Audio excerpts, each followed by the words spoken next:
Hey everybody, welcome back. David Eon and the stunning Miss Lady Pop Hunter here with another open discussion discussing with the adult collector community, comic books, toys, action figures, or whatever you happen to be into. Yeah.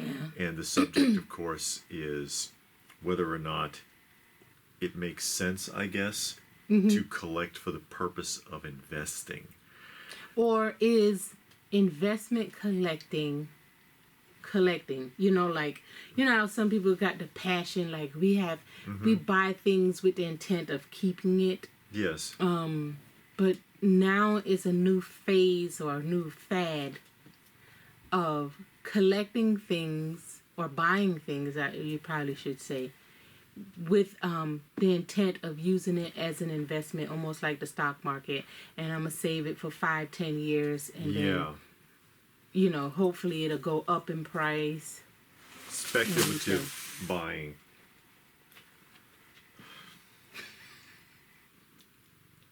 Keep going. Yeah, well, I gotta pick this up because that's something that can be really damaged if she steps all over it. And the cat just now pulled down a stack of animation cells. David is investing in that. No, yeah, right. Cells. Hardly. No, but anyways, but you see it a lot in the comic community. Oh, especially the comic community. Yeah, but it's also in the toy, because we've seen a few videos where people will buy something that's a fad now, or the craze, or it's trending, or whatever you want to call it. But it's a lot deeper in the comic community and trading cards also. But you see like videos where they're actually tracking comic books like the stock market and looking at the up and down peaks of sales over the last 5 years and stuff. But then they say that they're a big collector. Oh, you're a big collector, but why all this heavy speculation on the actual value of the books? Yeah. And like, why are you collecting it? Are you collecting it because you have a genuine love for comics, or are you collecting it because this is your retirement plan? Yeah. And then you got some people that buy because the news came out that Netflix is going to be picking this up. It's going to be a new movie. That drives me nuts. And then we saw a big increase in sales, or increase in price, when that documentary, The Toys That Made Us, came out. Yeah, that's right. Toys That Made Us, and the Plastic Crack. The cost of vintage Masters of the Universe, G.I. Joe, Transformers, My Little Pony. Everything that they talked about jumped way off, and the market is settling again. It's starting to come back down again after seeing a big boost, especially the raw era stuff, G.I. Joe, Masters of the Universe. Some of those prices are settling down, and people will, they speculate, I guess, that it's because the pandemic is over. No, I think it's just because the dust is settling from all of the speculative buyers and collectors that were influenced by that. They sat there and said, oh yeah, there's big money in this. There's a lot, there's a lot that I can invest in. I can buy out collections and turn around and flip it. But again, you see a lot of that, I think even more so in comic books. And I really get tired of, because we do look at a lot of other videos. Yeah. And the comic book videos where you've got a supposed collector, maybe they are, maybe they aren't. And if you're a collector who also sells, that's fine. And you can kind of tell, I've talked about that a lot, where it's like, especially when you go to the shows, you can tell when somebody really loves it, and they're doing it because it's an avenue for them to fill up their own collection or things like that, and they just really enjoy the hobby, versus someone who it's just all business. Yeah. But you see a lot of that with collectors, and it makes me crazy when they talk about, oh, well, this one is going to go up because there's going to be a new Marvel show, or because there's going to be a new character. Oh, the value on this one's going to go up because they're going to appear on She-Hulk, or something like that. I heard that just recently about the Abomination. Yeah. Oh, the Abomination's been around forever. Well, since the Silver Age anyway. But you know, sit there and spec that, oh, I need to buy as many first appearances of the Abomination as I can find, so that I can flip them when suddenly everybody is interested in the Abomination because he appears on She-Hulk. And I really don't like that. And we see the damage that it can do, because just like with the first appearance of Mobius and the first appearance of Carnage, you saw a spike in it because they had a movie coming out. Well, the movies were terrible. And so the people who bought them, speculating that they were going to get value out of it, turned around and dumped them back into the market when the film didn't do well, and it drove the price back down to where it should be in the first place. But that always bothers me when I see people spec on that, and I hope I don't do too much of that when I do, like, I have the new segment that I started where I talk about keys, you know, unappreciated keys that you might be interested in if you wanted to find affordable keys. And I think the last one I did was Firestar, first appearance of Firestar in Spider-Man and His Amazing Friends #1. And people always throwing that around about, oh, they're going to bring Firestar back. So maybe they will, maybe they won't. It's an underappreciated key, in my opinion. But I'm not specking that she's going to appear in a movie, or that they're going to start a new series and that's going to drive the price up.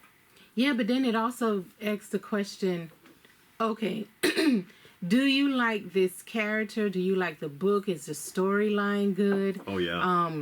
Or are you just buying it because this character was in a TV show or a movie? Yeah. You know, because I collect comics.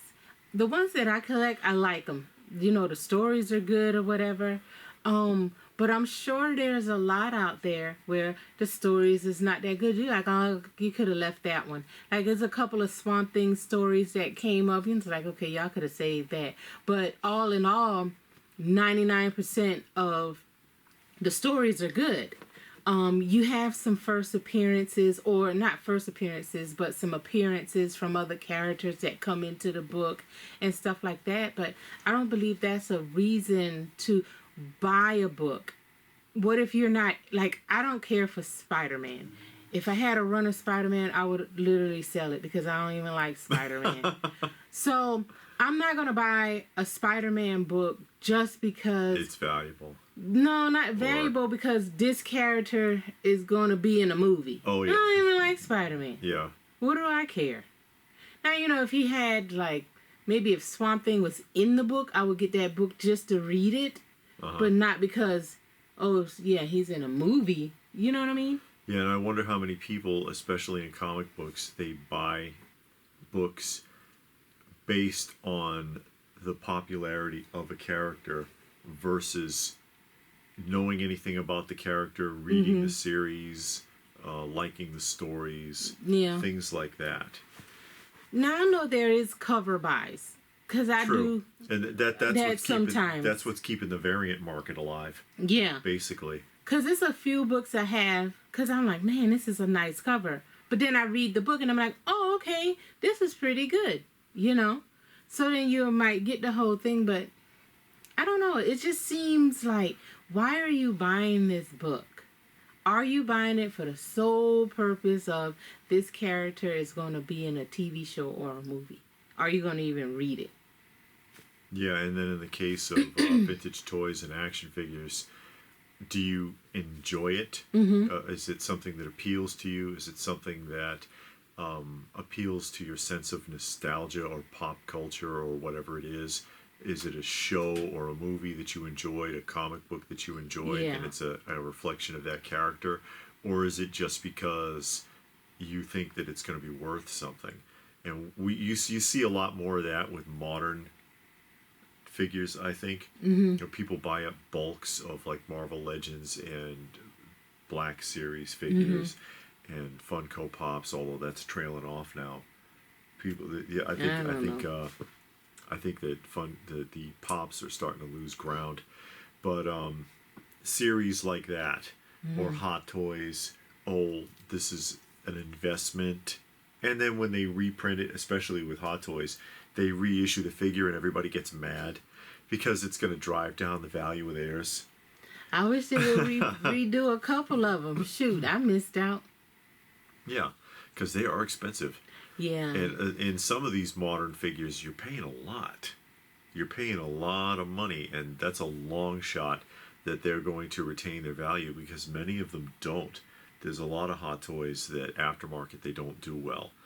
Mezcos that aftermarket they don't do well. There's a handful that go way up, but there's some of them that it just doesn't hold water. It just wasn't worth it if you were looking at it as just an investment. If it was going to go up, why do you think it is that there's a limit? You know, they tell you, oh, you can buy as many as 5. Why do you think that they want to sell 5 to you? Yeah. The toy company knows that there are people that are going to buy all 5 and sell 4 of them. And then how long are you going to keep that?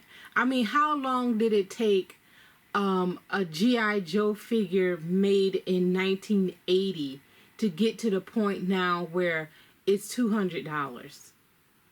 You know what I'm saying? Yeah. It's over 40 years. 40. So you're going to keep it for 40 years? Hoping, well, okay, I paid $20 for it in 2022. Yeah. Now So it's 2042. 2062. Yeah.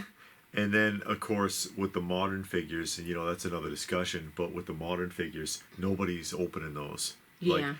Like, back then, 90+% of the figures and toys and everything got opened. 90+% of the comic books got read, and they're in ratty condition. That's why it's hard to find really good conditions, even on like bronze and some Copper Age stuff.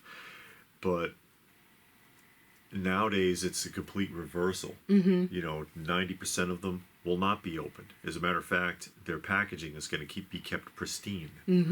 90% of those new comic books, especially those variants, I bet you they don't even get cracked. No. And you know that people aren't reading the comics because it's in the case. They sent it to CGC, oh yeah, they PGX, bought a bunch of them and they sent else. it in and got it graded Yeah. immediately. So That's you're right. not going to read that book. I mean, you can find it maybe online because there is some online places where you can read the comic books. Yeah. Or you can buy a reader copy or something like that. You buy the regular copy and then you grade the variant. Yeah. I mean, so you know good and well when you sell that or when you buy it, you're never going to read it because it's already in the case. It's already sealed. And if you take it out of the case, you lost the whole value. Yeah. So now you paid $1,000 for a book that's only worth $10. That's a big... Wow, what a drop. Because you took it out of the case and that's only worth $10. Oh my God, I didn't know CGC added that much value. I don't know. I guess it depends on how high the grade was. Is it a 9 or a 10? Yeah. But yeah. Which is also why a lot of people, and I understand the purpose behind the grading. And again, that's another discussion. Should you grade? Shouldn't you? Of course, it's all a matter of taste. Yeah. But a lot of people grade to get value out of it, and I understand that because then you get a third party giving an opinion, because it's still speculative, giving an opinion on what the grade actually is, because you can sit there with someone and argue back and forth what you think a grade is. No, this is a 4.5. No, it's not. It's a 6.5, and that'll make a big difference in price if you're trying to negotiate. But if it's encapsulated and it's got a grade on it, you can't argue. Yeah. You really can't, unless something happened to it. Yeah, you crack the case or something. The case is damaged somehow, then you can argue. But yeah, we saw that guy. The cases were in a flood and there was moisture inside. Yeah. Remember? And he was going to bust them open and try to clean them up. Then you can argue. But that was the whole purpose behind it in the first place. But that's been abused. You know, a lot of people will encapsulate it just to squeeze value out of it. In my case, I like the way it looks for display purposes, and in some cases to preserve the condition. Yeah. Yeah. I like the way it especially with looks. older books. Yeah, if it's an older book, you know, 1940, 50 something, and you know, okay, you can't really turn these pages too much. It might fall out. It might, you know, start disintegrating in your hands. Yeah, some of Let them me get get brittle. it encapsulated. That makes sense. You know, because like he said, you want to conserve it. But you got a brand new book that you just got off of the shelf last Wednesday. Yeah. No, let me send this in the CGC so I can get it graded. Picking up a stack of like free comic book day number ones of something and sending 20 of them into CGC, then there's something else is going on. That's why they're so backlogged. You can't get your stuff. Because everybody went to free comic book day and took a whole stack of books and sent it into CGC. Or they bought that figure from McFarlane and took the book out of there and sent it to CGC. Oh yeah, that's right. We've seen that. People do We've that. seen that book at the last show we was at. They had it graded. Came out of the action figure. And then you wonder why it taken 8 months to get my books. One of those page puncher figures. But and sometimes there's a lot of value to it. That white cover Spider-Man 2099 that came with the Toy Biz Spider-Man, like way back when, is actually the most valuable variant from that series. If you can find one in decent condition. But yeah, people like to get that one graded, which means there aren't too many on the card anymore. I wish they would just put the thing in the case for you without grading it so you can hang it on the wall. Well, you can get a case. Oh, yeah? Yeah. The But, CGC case? no. But You that's have what to I'm buy talking an about. independent one. Well, I mean, you know that case like that. Yeah. Oh, okay, yeah. Because that's what EGS was doing before they had their own official encapsulation. And that's why they were saying, you know, we got our own like standard now. So if you want to send one that we previously graded back, because the ones that you buy like on Amazon or whatever, it's got a little hinge on the bottom. Yeah. So if you want to send it back, and we'll re-encapsulate it for you, so that it'd be more uniform. Well, I like that because then you know, you just want it. You don't care about the grade. You just want the book, and you want to hang it on your wall because it's nice. It's nice to see that 9.8 though. But we're talking about should you what are we talking collect to invest or collect because you just love the art of collecting. Yeah, and you know, it's like anything else that you could invest in. It's on a roller coaster. Like, you know, if you invest in anything in the stock market, if you watch the stock market, every day, whatever stock you're looking at, it's going to be like this. Yeah, crypto, so up and down, coins. up and down, crypto up and down. And it could dive on you suddenly, or it could fly on you suddenly. And you can't predict it. And there are people who, we saw one guy, he had a whole chart system and everything, comic books again. Yeah. Talking about another collector. But he was doing specs so detailed. He had it laid out like a 5-year stock report, and making predictions. 3, 5, and 10-year predictions on where the value on certain high key titles were going to land. And, this is where it's going to be in 2027. This is where it's going to be in 2030. Based on a model of projection looking back on values over the last 20 years or something. And it's like, geez, dude. Yeah, I mean, it was in depth. We watched the whole thing because I'm like, dude, I think you're doing too much. What he was saying made a lot of sense, but you don't know. You don't know that for sure. Yeah, because I don't know. Because sometimes a book might just shoot up out of the blue. Or sometimes you think, okay, DC, Marvel, Amazon, somebody gonna make a TV show, a movie, and then they announce it, but then it never gets done. Or like with the Batgirl, they made the thing and then scrapped Canceled it, yeah. So then what happened to the toys? Because you know toys were already made. Oh, sure. I'm sure they're in a warehouse somewhere. Yeah, and that's what happened to Automan. Oh, yeah? Yeah, the show got canceled and they stopped them at the factory, and all of the figures that were made ended up in dollar stores in Europe.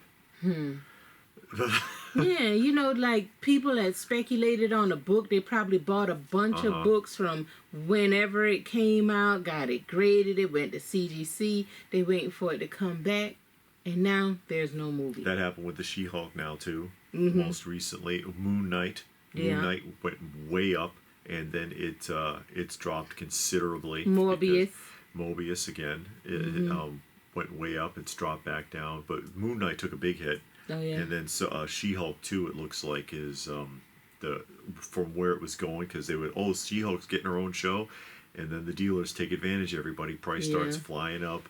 All the speculative buyers get sucked in, and now the prices on all those #1 issues are dropping off because people aren't liking the show. But that shouldn't reflect on a book that's 50, 60 years old, because that's 60 years ago is the original story with all of the original information. Now we in 2022, you know what they do in 2022. We get gender swap, race swap, political agendas, everything in there. So I don't think that's a bad idea. What? It's a bad idea to, I think, if you know a show's coming out. Yeah. If you have extra copies you want to sell and like make a couple of bucks off of, I can understand. Like, I've got 4 copies of Mobius, and I'll sell 2 of them when they start to peak because of speculation. But don't go buying them thinking that the prices are going to stay up there. Yeah, but I don't think you should take a movie or a TV show from 2022 and base a book that was written 50, 60 years ago on that movie today. Yeah. Is what I'm saying. Thinking that it's going to drive it up. Yeah, because or keep it up. You read the like the Swamp Thing. I keep going to that because that's the only comic I've read so far. I'm still, going through it. And then I read the book. I read the Bronze Age, so now I'm on Alan Moore. And I saw the TV show that came out, 2016, 17, something like that on the WB. Nothing alike. Yeah. It had, even the way he turned into the Swamp Thing had nothing to do with the book that came out in the 70s. Yeah. So, it's like a far cry, but how can, why would you say, well, the show didn't do good, which I thought it was a good show. Oh, the show didn't do good, so now I don't want these books. I look at it as 2 totally different things. That's how I look at it. And like from reading, even if you read a book, Stephen King, I read a lot of his books. You read the Stephen King book and then you watch the movie. It's different. It's not a far cry, except for Under the Dome. Under the Dome, the book was a far cry from the TV show. But you know what I'm saying? You can't base a TV show or a movie on a book. I don't think you should. There's very few examples of especially a live action truly resembling the book of like Sin City was spot on. But wasn't Sin City a video game? No, Sin City was a comic book series by Frank Miller. What's that video game called Sin City? Is something else? No, I don't think there's a video game called Sin City. It's not a video game? You're thinking of Vice City? I don't know. I don't play video games. But yes, like Frank Miller's Sin City, because he insisted on it. And I think I showed that to you, where even the characters and the coloring and everything was exact to the book. And it came out really well. And I think they did the same thing with the retelling of The Spirit. But yeah, you rarely will see a film where you watch it and you're like, wow, that's just like the book, or that's just like the comic or whatever. Yeah. But you can't rely on that. You can't rely on that to keep value. And people keep making the same mistake with that too. they start buying the book when it starts getting hot, and they pay too much. Yeah. And then the price goes down. Even if it does well, the price may not stay up there. That You happened can't with rely it. on it. When the second phase of it came out, the modern one, you couldn't find that book in the store, even in the thrift store, the bargain bookstore, on the computer. You couldn't find that book nowhere, and the book is different. You know, I mean, it's a good book, but I'm not getting rid of all of my Stephen King books because it doesn't match the movie perfectly. You know, so I don't know. I don't know why people do that, but you know, whatever. But anyway, far be it from us to tell you how to spend your money. I know because, that's right. you know, if you want to invest in books for speculating on the possibility of future profit, that's entirely up to you. But if you're a hobbyist, I think it's a mistake to get pulled in that direction because it can be a trap. Yeah. And you can end up spending way too much trying to grab onto a book that you may not even be interested in, assuming that it's going to continue to go up in value and that it'll even stay there and not drop back down when the hype's over. Yeah. And the same thing goes for toys and action figures. They saw a boost, like I said, especially after the documentary, the toys that made Star Wars stuff, which was already expensive, Yeah. jumped. A raw era G.I. Joe stuff jumped. Yeah. The Masters of the Universe jumped. It was going way up. And then after all of those people that try to jump on board thinking, oh yeah, I can invest in this, when that started to die down, the prices are starting to come down now to something a little bit more realistic. Yeah. So you can't rely on it. Also, speaking of in the future, there are a lot of people, and this goes not only for toys and action figures, comics, trading cards, that army build and hoard. It's the truth. They love doing that. We've seen videos. I saw a video. This guy's got like 250. What are they? Leeches from Masters of the Universe. I remember, or the G.I. Joe guy, and he has like the vehicles, like the tanks and all of those vehicles. Rows and rows of them. And then, they're all the same one. Then he got like the G.I. Joe soldier, like 100 of them. Yeah. The bats, hundreds of them. The little no-name ones that you use for the background. He got like 50 to 100 of them in the vehicles so that he could, but I mean, he doesn't have a diorama, so you'd be like, oh, okay, now that makes sense. It's on the They just shelf. stand it up. Yeah. Or the It's guy just with the lined up. Moss Man, he had like over 100 Moss Mans. Yeah. All in cases, all just rows after rows of loose Moss Man. And you wonder why you can't get one. Yeah, that's and that the supply and demand of it. And then so when that guy dies and his family doesn't want that crap and starts selling it off, what's going to happen? It's gonna tank the market on that particular item, or as people lose interest. We've seen how much. Remember, not too long ago, and I forget where in South America, they found a warehouse full of sealed mask vehicles. You couldn't hardly find mask stuff when you went to the shows. Now there's tons of it because all of those people went and bought those new ones at auction. They were being auctioned off in blocks from whoever found them, and bringing them up here. And then they were taking their open box and damaged box and whatever they had and selling them. And so that drove that market down because the influx of new pieces. So you have these people that have these massive collections, especially with his repeats, and we see that in comics too.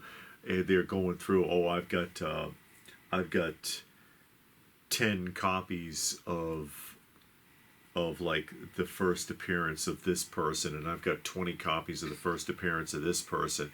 When that person decides to sell or something happens to him and his family doesn't want that stuff, what's going to happen?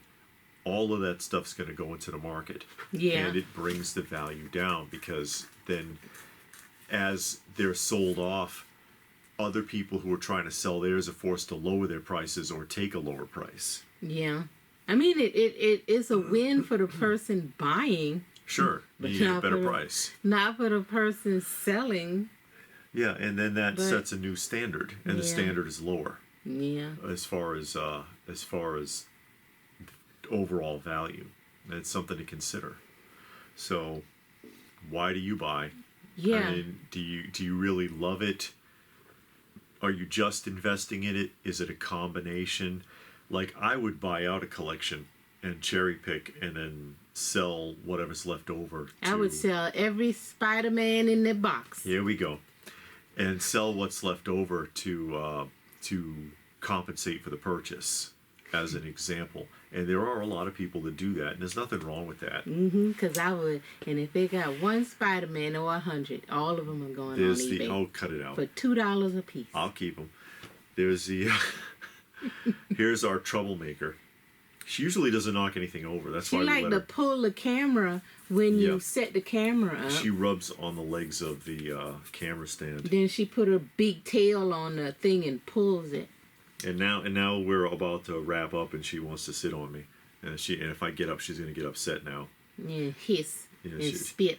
She doesn't spit. She's the only one that don't spit. Everybody else hiss and spit at you. Well, the one that actually spits is Mama. The mama one. Oh, Mom God, she'll cat. spit at you. Actually spits. Fluid actually comes out. It's not just a hiss. It's And swipes and slaps. at everybody. Everything. She don't care who it is. Is a true born in the wild alley cat. She slapped the food if she get mad. She'll Yeah. be eating and get mad and hiss and slap the food. Of course, like, if oh you're my wondering what we're God. talking about, if you're new, we take care of a lot of strays. And that one is truly wild. Yeah. But, But anyway, we back to Yeah, collecting. back to that. Why do you do it? Yeah. Do you think it's an investment? Is it a combination? Are you hoping that it could be worth something? Because some people do that too. They hope that it's going to be worth something because they figure, oh, I can leave it to my kids and they can sell it after I'm gone. Oh, that remind me of a sad story we saw this week. This guy, his uncle, Mm-hmm. left him like 1 million comics. Mm-hmm. And they were all like in fantastic shape. Oh, yeah. Is that the guy that had all the pre-code horror? Yes. And, pre-code Everything like was superhero and stuff? Everything basically was mainly from the 40s, 50s. And he had like a handful of maybe bronze, silver and stuff in there. And he going around the comic shops trying to get rid of it. And he was Yeah. like, what? And when the guy looked into it, because he did a video on it, he Mm-hmm. looked into it and he was like, I don't recognize some of these titles. I've never seen them before. And called his friend. And then they called somebody. The other guy called someone he knew from Heritage. Yeah, the Heritage auction. And then the guy at Heritage said, are those comics in blue folders? And he Yeah. was like, yeah, they are. And they were a lost collection. That had sold on Heritage.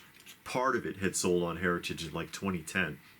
And they were like, we've been looking for those books for years. They come from such and such. It's a pedigree collection. They're all going to be like 8s and up. They're flawless books. And can you talk to this guy? Can we work something out? He got these beautiful books, this massive collection, and doesn't, it's like, what do you give me for these? Can I get rid of them? Oh my God. And they're titles you never see. They're books that like, some of them they didn't even know a copy still existed. Yeah. And the owner from Heritage came out because the one guy said they were so excited about it. Yeah. He had dealt with Heritage before, and they sent a little rep, and Yeah. they'd come look at it. Oh, okay, cool, and get the books and do whatever you got to do. But they were so excited. The owner came himself. He wanted to see it in person just to Yeah. make sure.